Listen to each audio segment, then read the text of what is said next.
ઇન્વેસ્ટમેન્ટ્સની ABC શીખવશે ધારા હરિયા. એમની સાથે વાતચીત કરશે ત્રિલોક સંઘાણી.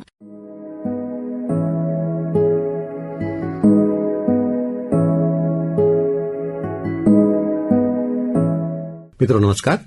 મિત્રો આપનું સ્વાગત અને આજના આપણા મહેમાનનું, આજના આપણા એક્સપર્ટનું પણ સ્વાગત કરીએ. મિત્રો આજે આપણી સાથે છે ધારા હરિયા, જેઓ ચાર્ટર્ડ એકાઉન્ટન્ટ છે અને સાથે સાથે આપણે જેની આપણી બોલચાલની ભાષામાં કહીએ તો તેઓ ઇન્વેસ્ટમેન્ટ કન્સલ્ટન્ટ પણ છે. હવે આપણે જ્યારે ઇન્વેસ્ટમેન્ટની વાત કરીએ ધારા, ત્યારે એ થોડો શબ્દ આપણા માટે ભારે પણ લાગે અથવા તો એવું લાગે કે ઇન્વેસ્ટમેન્ટમાં મને સમજ ન પડે, એવું પણ આપણા મને ઘણા લોકો એવું કહે. તો સૌથી પહેલા તો ઇન્વેસ્ટમેન્ટ અથવા તો રોકાણ એટલે શું, એ પહેલા તો અમને સમજાવો તમે. ખૂબ ખૂબ આભાર આપનો સાહેબ. આજે આપણે ચર્ચા કરીશું કે રોકાણ એટલે શું. સૌથી પહેલા બધા લોકો એવું કહેતા હોય છે કે આપણે પૈસા બચાવવા જોઈએ. જી. પણ પૈસા બચાવવા સાથે એટલું જ અગત્યનું છે કે જે પૈસા બચાવ્યા છે એ સાચી જગ્યાએ આપણે એને રોકાણ કરીએ. જી. રોકાણ એટલે શું, એક સિમ્પલ ભાષામાં આપણે કહીએ તો જે તમને તમારા પૈસા રોકેલા હોય એનું વધુ મૂળતર આપે. બરોબર. એટલે તમને વધારે ને વધારે તમારા જે મની છે, પૈસા છે, એમાં વધારો થતો રહે. બરોબર છે. એટલે પૈસા બચાવવા સાથે સાથે રોકાણ એટલું જ અગત્યનું છે. બરોબર. હવે આ આપણે ઇન્વેસ્ટમેન્ટની વાત કરીએ, રોકાણની વાત કરીએ, તો એક જે પરંપરાગત જે રસ્તો આપણને સૂઝે, સૌથી પહેલો રસ્તો આપણને જે સૂઝે એ આપણે બેંકમાં ફિક્સ ડિપોઝિટ કરાવીએ અથવા આપણે સોનું ખરીદીએ. આ આપણે વર્ષોથી, પેઢીઓથી આપણે આ કરતા આવ્યા છીએ. તો આ પૂરતું છે કે આ સિવાયના પણ બીજા વિકલ્પ આપણી પાસે છે? એટલે એમ જોવા જોઈએ તો આજકાલના જે મોંઘવારી વધી રહી છે એની સાથે આપણે કમ્પેરિઝન કરીએ તો એફડી એટલે કે ફિક્સ ડિપોઝિટ જે આપણને બેંક પ્રોવાઈડ કરે છે, અને બીજું છે કે આપણા જૂના જમાનાના આપણા વડીલો હતા એ જે ગોલ્ડ બાય કરતા હતા. બરોબર. પ્રસંગ આવે કે ના પ્રસંગ હોય તો સામે સોનાનું લગડી બિસ્કિટ લઈ લેતા હતા. બરોબર. તો એ વખતે બરોબર જ હતું. પણ તમે જો જેમ જેમ સમય બદલાય છે, હવે આપણે આગળ વધી રહ્યા છે, એમ આપણા માટે આ ઓપ્શન સારા તો છે. બરોબર. પણ જો આપણે હજી વધારે ઓપોર્ચ્યુનિટી એટલે કે તકો મેળવવી હોય તો આપણા માટે બીજા ઘણા બધા ઓપ્શન્સ છે જેના થ્રુ આપણને વળતર મળી શકે છે. જેમ કે મ્યુચ્યુઅલ ફંડ છે, સ્ટોક માર્કેટ છે, શેર બજારમાં બધાને ખ્યાલ જ છે, અને રિયલ એસ્ટેટ છે, પ્રોપર્ટીમાં. એટલે એવી રીતે કરીને ઘણા બધા ઓપ્શન્સ છે જેની ચોક્કસ માહિતી મેળવવી જોઈએ. જી. હવે ધારા, અહીંયા એક ચાર્ટર્ડ એકાઉન્ટન્ટ તરીકે મોટાભાગના લોકો એવું માનતા હોય કે હજી તો મારી ઉંમર નાની છે, હું હમણાં રોકાણ કરીને શું કરું, અત્યારે તો મારે પૈસા વાપરવા જોઈએ, રોકાણ તો પછીથી કરીશ. તો રોકાણ કરવાનું એટલે કે ઇન્વેસ્ટમેન્ટ કરવાનું ક્યારે શરૂ કરવું જોઈએ, એક એક્સપર્ટ તરીકે તમે શું સલાહ આપશો? અમારું એવું માનવું છે કે તમારી આજકાલની નાની નાની બચત આવતીકાલની મોટી મોડી થઈ શકે છે. બરોબર. એટલે કોઈ પણ સમય સારો જ છે અને સાચો જ છે જો તમારે ઇન્વેસ્ટમેન્ટ કરવું છે, બચત કરવી જ છે તો. બરોબર. તમે એવું ક્યારે ના વિચારો કે મારા પાસે 500 રૂપિયા જ બચે છે દર મહિને. તમે 500, 1000, 1500, 2000 કે 5000 જેટલા પણ બચે છે, મ્યુચ્યુઅલ ફંડમાં આપણી પાસે દર મહિને એવો ઓપ્શન હોય છે કે દર મહિને તમારા બેંકના ખાતામાંથી પૈસા કપાય. એટલે તમને નિર્ધારિત સમયે 5 વર્ષે, 10 વર્ષે, 15 વર્ષે પાકતી મુદતે તમને પૈસા મળે છે. કોઈ પણ માણસ હોય, એક સિમ્પલ ગામડામાં રહેતા હોય, રૂટીન લાઈફ બધું સરસ, ખેતી પર સરસ ચાલતું હોય, પણ જો એ લોકોને થોડા થોડા પૈસા અત્યારથી બચત કરતા જાય કે મ્યુચ્યુઅલ ફંડમાં, એસઆઈપીમાં પાર્ક કર્યા, બરોબર, તો એ લોકોને એમના બાળકોના ભણતર માટે કામ આવી શકે છે. દીકરા દીકરીના લગ્ન પ્રસંગ બી નીકળતા હોય છે. બરોબર. બીજા સમાજના લગતા કોઈ પણ એવું ખેતીમાં આગળ વધારો લાવવો હોય, મશીન લાવવા હોય, તો એ જ પૈસા 500, 1000ની દર મહિનાની બચત મોટી મોડી ઉભી કરી શકે છે, જે બહુ જ સારી વસ્તુ છે કે અત્યારથી જ આપણે એને ટેવ પાડીએ. જેટલી વહેલી અમલમાં લઈએ એટલું જ આપણું ભવિષ્ય સુરક્ષિત રહે છે. વાહ. એટલે એનો અર્થ એવો થયો કે રોકાણ કરવાનું એટલે ઇન્વેસ્ટમેન્ટ કરવાનું આપણે આજથી જ શરૂ કરવું જોઈએ. આપણી આવક વધે કે આપણી ઉંમર અમુક પહોંચે પછી આપણે શરૂ કરીએ એની રાહ જોવાની નથી. 100% ચોક્કસ. તો શરૂઆત માટે કયો વિકલ્પ સૌથી સારો, કઈ રીતે આપણે શરૂઆત કરી શકાય? જો આપણે સૌથી નાની નાની બચત કરવી હોય ને તો મ્યુચ્યુઅલ ફંડની આપણે એસઆઈપી સ્ટાર્ટ કરી શકીએ છીએ, જેમાં દર મહિને તમારા ખાતામાંથી 1000 રૂપિયા કપાતા જાય. ફોર એક્ઝામ્પલ કે તમે 1000 રૂપિયા રોકો છો 20 વર્ષ માટે, બરોબર, તો પણ તમને 15 વર્ષે કે 20 વર્ષે તમને 15 થી 20 લાખ તમને તમારી મૂડી ઉભી થાય છે. એટલે સૌથી પહેલા તમે નક્કી કરો કે મારે કેટલા પૈસા ભેગા કરવા છે, આજથી લઈને 5 વર્ષે કે 10 વર્ષે કે 15 વર્ષે. એના માટે મારે અત્યારે આવક શું છે એમાંથી હું 500 બતાવી શકું છું, તો પહેલા અત્યારે 500 થી શરૂઆત કરો. બરોબર છે. મને એવું લાગે છે કે 1000 બચી શકે છે તો 1000 થી કરીએ, પણ 1000 માટે થઈને વેઇટ નહીં કરો. આજે 500 કરી દો, આવતા વર્ષે ફરી 500 બીજા કરજો.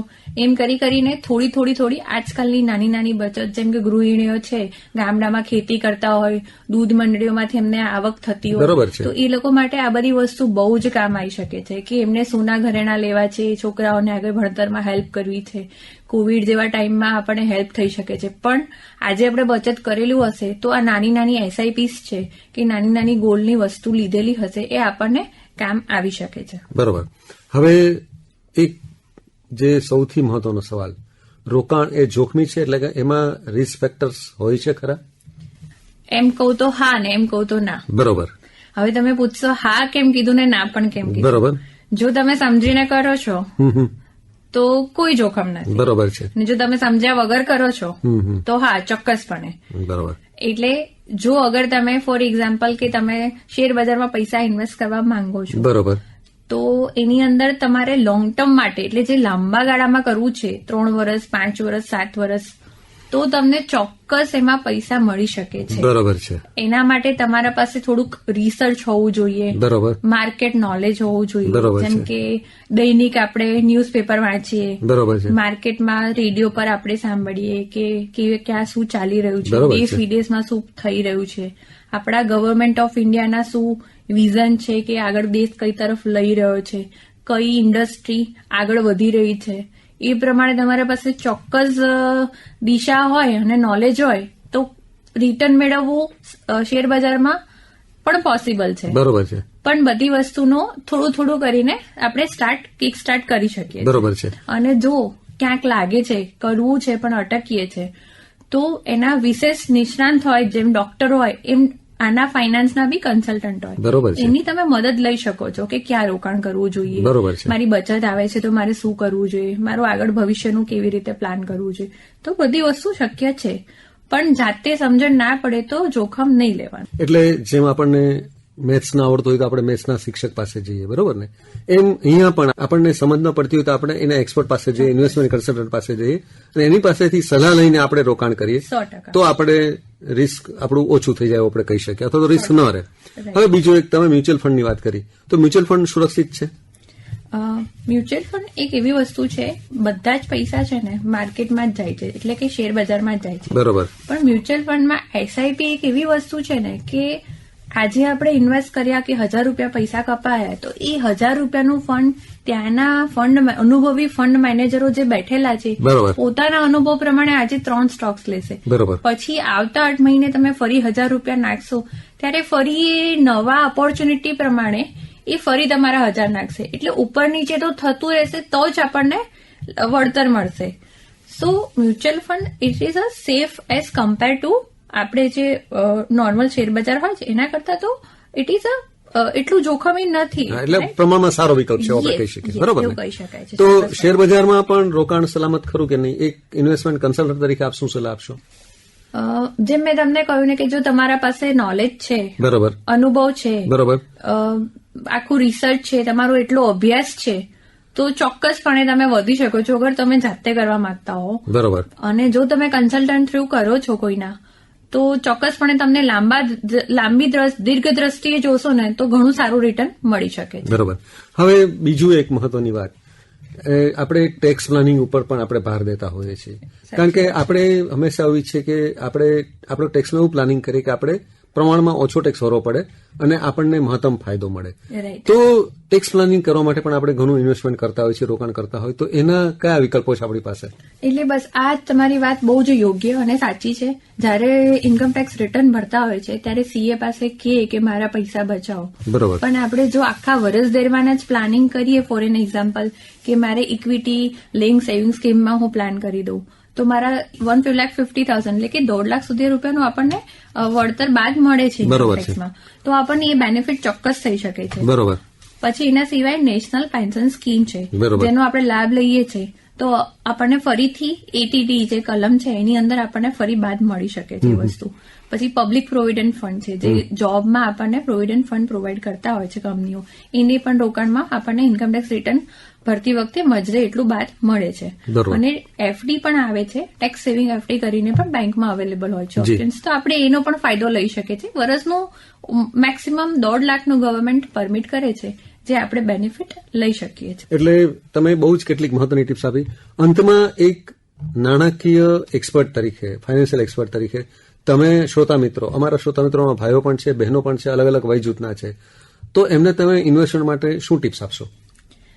તમે તમારું ભવિષ્યનું અત્યારથી જ પ્લાનિંગ કરો. બરોબર છે. કાલે કોઈ જ પડવાની નથી. કલ કરે સો આજ કર, આજ કરે સો અબ. બરોબર. એ કહેવત તમારે યાદ રાખવાની અને તમારે અત્યારથી જ નાની બચત કરતા જાઓ અને તમારા ભવિષ્યને સુરક્ષિત કરતા જાઓ. કારણ કે આજકાલની નાની બચત આવતીકાલની મોટી થઈ શકે છે. બહુ સાચી વાત. ખૂબ ખૂબ આભાર આપનો સાહેબ. Thank you.